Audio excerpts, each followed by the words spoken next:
We're doing scent work with both these dogs. This is a Labrador named Gus. That's Katya that's handling Gus first. Now, both dogs, neither one of them are easy dogs. One's a cattle dog. The other is a male high drive lab that's more like it's a hunting dog stock than like a guide dog stock. There's very few labs that could be guide dogs. That's just a fact. Now, what we've done is this is a blind retrieve essentially, and there's objects out in the field, and Gus didn't see us put them out there. Neither dog has seen us put them out there, and she's going to send the dog on its way, and he has to find them using his nose, and that's what she just did. She released Gus, and Gus is going out there, and he's not going to see these unless he uses his nose, but yet he went right to it. So we're making it easy on both dogs right now.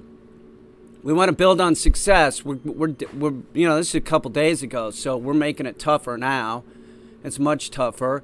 In the area that we're doing it, we've worked them in the center of the field before, so the dogs think that there's a retrieve out there just because of muscle memory. So we're going with that. But if you just took your dog out there and they hadn't done, they're not going to see it. They're not going to see this. These are pheasant wings, or they're objects that have pheasant or grouse scent on them. The objects are brown, so they really blend in. So Katya's done a great job handling Gus here. That was just freaking awesome. Gus has come a long way. Typical male lab. Very nice job. Well, that was fucking awesome, Katya. Seriously. Dog's only as good as its handler. That was great. Very, very beautiful job. That was really nice. Great job. Great job, Gussington. Okay, here's Katya with Toto, and Toto is not an easy dog either. It's a cattle dog, and I'm in the trailer, so it screws Toto up a little bit because she smells me.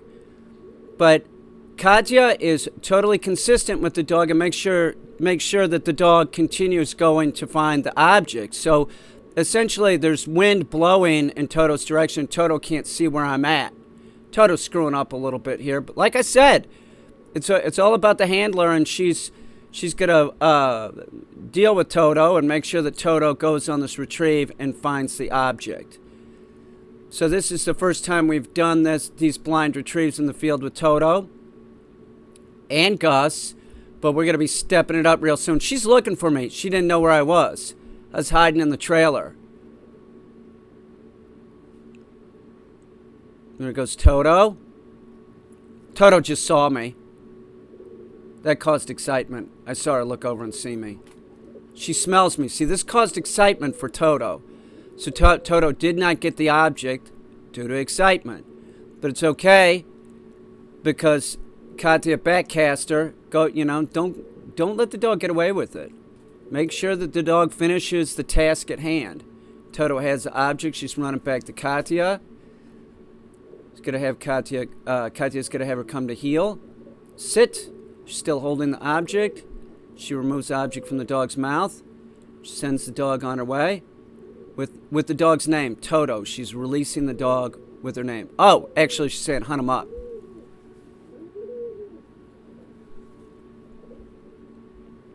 Hunt him up is the command that we use when the dog doesn't know where the object is, didn't see a visual at all.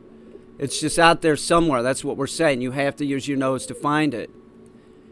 It's really, really important that this has gone over with your dog. City dogs are notorious for just being, Katya dropped it and Toto picked it up, are notorious for being excited because of visual stuff. Here's another view of Toto doing same thing. She sees me, so she's like, what's going on here? But Katya says, no, hunt him up. But like, if the dog, like this overstimulation visually, it's not good. Dogs see, their primary sense is with their nose. That's a fact. Their eyesight is secondary. Their sense of smell is much greater than, their eyesight is about shitty as ours. It's not real good. So a lot of times dogs in the city, man, they've just been trained not to use their nose. They just see stuff. So we're making sure that these dogs know how to use their nose. Here's Toto. She can haul ass for a little dog. She's an awesome high drive little cattle dog. It's a very good job. She's in heat, by the way. That also causes a problem with Gus. You know, but he was compliant. He was totally compliant. Now here I am. I'm coming out there with Gus. And remember, Toto's in heat. So this makes it more difficult for Gus. But Gus is compliant. We make sure and send the proper message to Gus that, you know, we're playing this game. You got to stay on target here, Gussington. So we're walking out here. Notice I'm not just letting the dog just do whatever. I'm telling him he needs to stay at heel. Can't just run around. If your dog's running around before they're going on a retrieve or hunt them up, you're conditioning the dog to be excited. Don't do that. Your dog should always be calm on a retrieve or anything right before, and then there can be a burst of energy. If you're doing anything other than that, man, you're just screwing up your dog like nothing else. See, this is quite a distance. You can get a better picture here. That's zooming out. So it's quite a long haul, but this dog is very fast.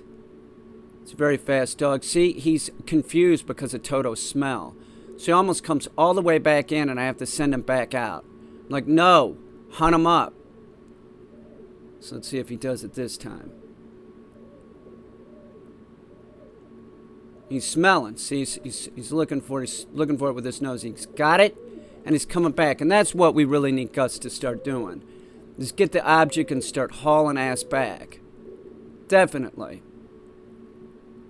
Lot of times when we start doing retrieves, he'd go and like tackle the object or something. It was nonsense. It's just like it's not, oh, it looks cute. Yeah, well, the dog's not doing it right, so it's not cute. You need the dog to be compliant if you want the dog to stay with you. We have 4 million dogs dying every year. 50% of all puppies that are acquired are given up the first year. Labs are the most common. They're the most common AKC breed. There's a lot of labs in shelters and, you know, different types of organizations that are breed specific. People can't deal with them. They're a high drive, excitable dog. You have to use common sense with these dogs. They're great. Their temperament's great. They're nice. You know, I'm not saying that a lab can't bite. You betcha they sure can. They're just like any dog. They have teeth and they will bite in the right situation. Now here I come with toters.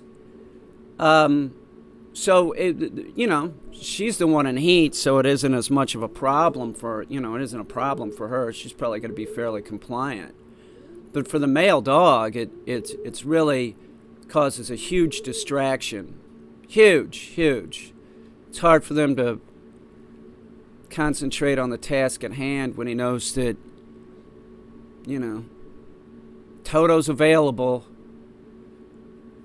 So let's see how Toto does. These blind retrieves are fairly long.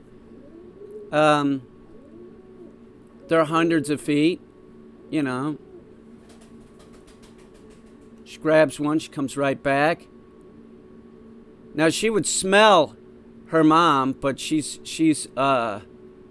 ignoring her, which is good because we already sort of went through this. So she knows that her mom is over there, but looks like she's being pretty compliant for me.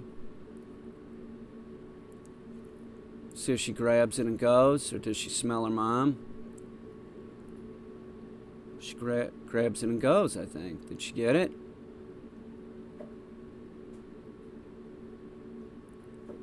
Yeah, it looks like it. Notice how she spins into heel?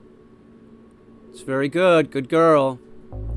It's a great thing to teach any dog. It is. It's a valuable thing. You can work the dog doing scent work.